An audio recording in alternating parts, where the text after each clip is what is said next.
महाराष्ट्र विधानसभा चुनाव को लेकर भारतीय जनता पार्टी ने 288 विधानसभा क्षेत्र वाले में पहली लिस्ट जारी की 99 प्रत्याशी को। और जैसी भारतीय जनता पार्टी ने 99 प्रत्याशियों की लिस्ट जारी की तो इस पर बखेड़ा हो गया।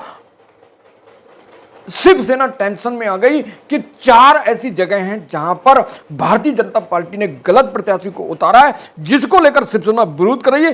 कौन सी ऐसी सीट हैं जिन पर शिवसेना शिंदे वाली विरोध कर रही है, तो इस वीडियो में अंत तक मेरे साथ बने रहिए, क्योंकि जो महाराष्ट्र में महायुति की सरकार है और वहां पर महायुति का गठबंधन के द्वारा जो एनसीपी अजित पवार और शिवसेना एकनाथ शिंदे और भारतीय जनता पार्टी ने मिलकर सरकार बनाई। इससे पहले यहां पर जो है कांग्रेस और शिवसेना उद्धव ठाकरे की सरकार थी, और जिस पर शिवसेना ने जो 56 विधायक जीते थे, 56 विधायक में से 44 विधायक तोड़ दिए एकनाथ शिंदे ने, और शिवसेना की सरकार से गठबंधन का नाता तोड़कर बीजेपी की सरकार बना ली।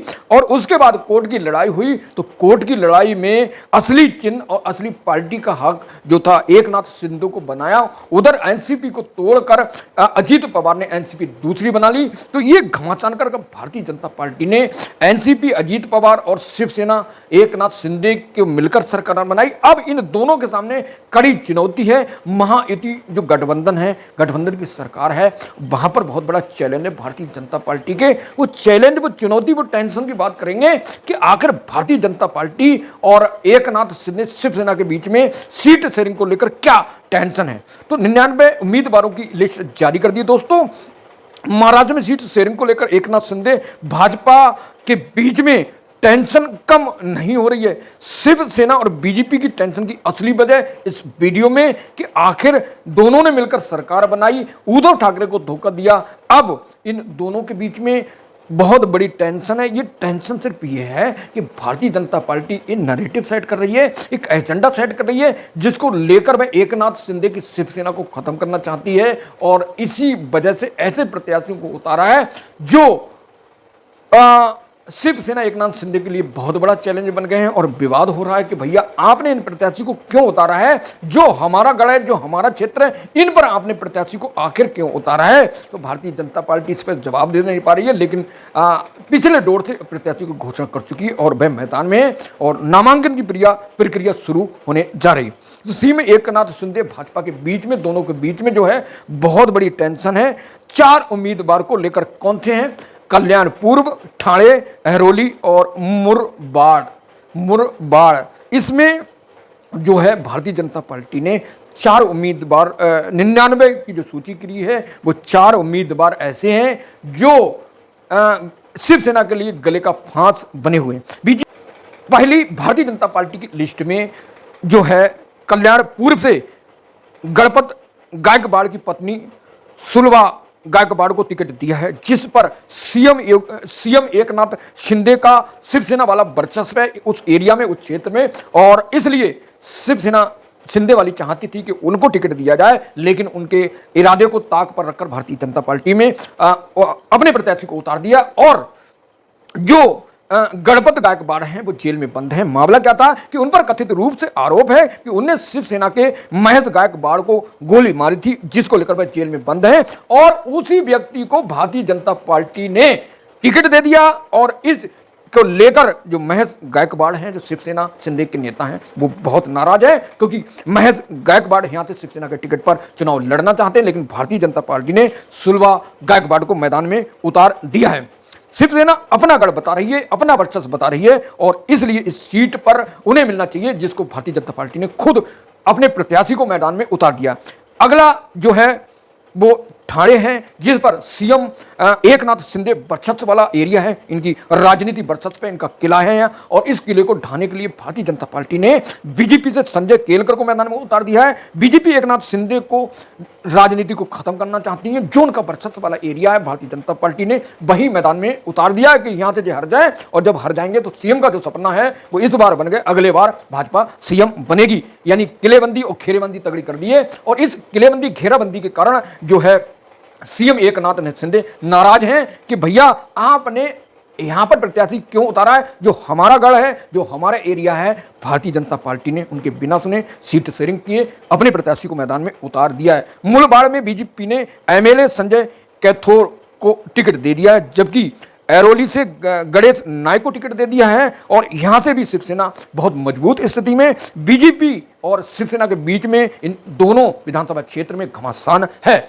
ऐरोली विधानसभा सीट से भारतीय जनता पार्टी से संजीव नायक टिकट मांग रहे थे, जिनको दरकिनार कर जिनका टिकट काटकर भारतीय जनता पार्टी ने गणेश नायक को टिकट दे दिया। गणेश नायक को टिकट मिलने से संजीव नायक नाराज हो गए और इसी कारण उन्होंने जो है एनसीपी पवार की पार्टी को ज्वाइन कर लिया, जिसके कारण अब जो शिवसेना शिंदे की है, भारतीय जनता पार्टी, दोनों के सामने चुनौती खड़ी हो गई है। इसके कारण जो एनसीपी और भारतीय जनता पार्टी दोनों के बीच में नाराजगी देखने को मिल रही है और इसी कारण एनसीपी नाराज है। जो एनसीपी जो अजीत पवार वाली पार्टी है वो नाराज है कि भैया हमें मजबूत होना चाहिए, हमारी जगह जो एनसीपी है वह जो शरद पवार है वो मजबूत हो रही है। तो इसके कारण जो है अजीत पवार नाराज है दोस्तों। तो इन सीटों पर भारतीय जनता पार्टी को चैलेंज का सामना करना पड़ रहा। महायुति के जो गठबंधन के घटक हैं वो उन्हें चैलेंज खड़ा कर रहे हैं। अब भारतीय जनता पार्टी इन चैलेंज को, इन चुनौतियों से कैसे निपटेगी, ये बहुत बड़ा सवाल है। तो इस चैलेंज से निपटने के लिए अभी नरेंद्र मोदी विदेश गए हैं, जैसे ही देश लौटेंगे तो उनसे मिलकर बात होगी। तो अब देखते हैं इस पर क्या विचार होता है।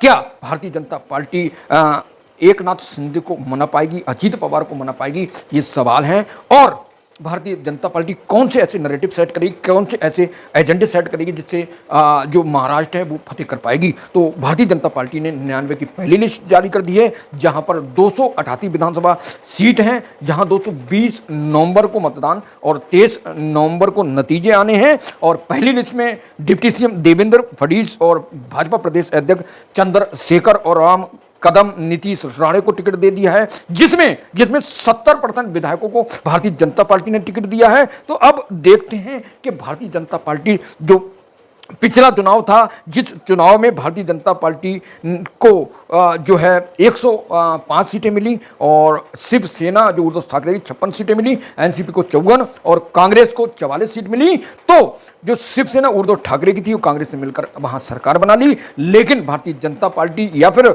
जो एकनाथ शिंदे ने शिवसेना को तोड़ दिया।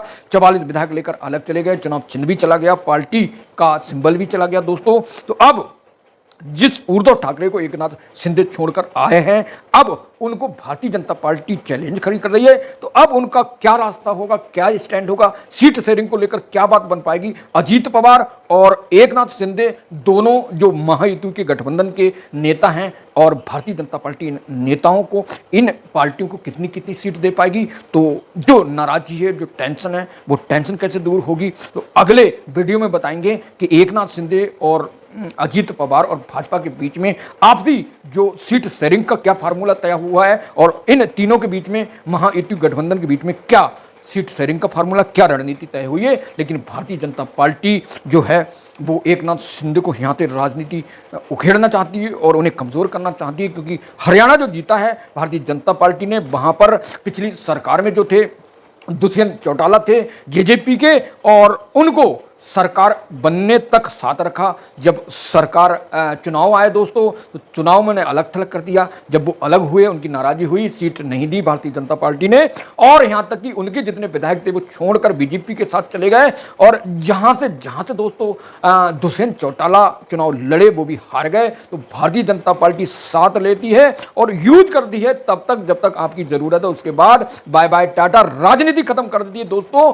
तो इस तरह पार्टियां बर्बाद होती हैं और इसलिए बसपा की जो मायावती हैं वो किसी से समझौता नहीं करती हैं। और इसी तरह जगनमोहन रेड्डी ने जब भी चुनाव लड़ा, बाहर से समर्थन दिया, अंदर से नहीं दिया। और अंदर से जिन लोगों ने भारतीय जनता पार्टी को, एनडीए को लोकसभा में समर्थन दिया, उनका हाल अब क्या होगा वो तो आने वाला टाइम में बताएगा। लेकिन ये सच है कि यूपी के ओम प्रकाश राजभर, संजय निषाद और आरएलडी अनुप्रिया पटेल को नाम मात्र यूज किया जाता है। उसके बाद ये जो पिछड़े वर्ग के नेता हैं उनको सिर्फ जरूरत के हिसाब से इस्तेमाल किया जाता है। जब सीट शेयरिंग की बात आती है तब उनको ध्यान नहीं दिया जाता। तो क्या आपका कहना है कि एनडीए अपने जो घटक हैं, बिहार के घटक हैं, पासवान और चिराग पासवान और क्या कहते हैं नीतीश कुमार, ये मिलकर के भारतीय जनता पार्टी का कॉम्बिनेशन बेहतर बना है कि भारतीय जनता पार्टी इनकी रक्षा कर पाए, क्योंकि जो नाराजगी है नीतीश और भारतीय जनता पार्टी में बिहार के बीच, क्योंकि उनके जो अफसर हैं, उनके जो नेता, उन पर छापेमारी की है,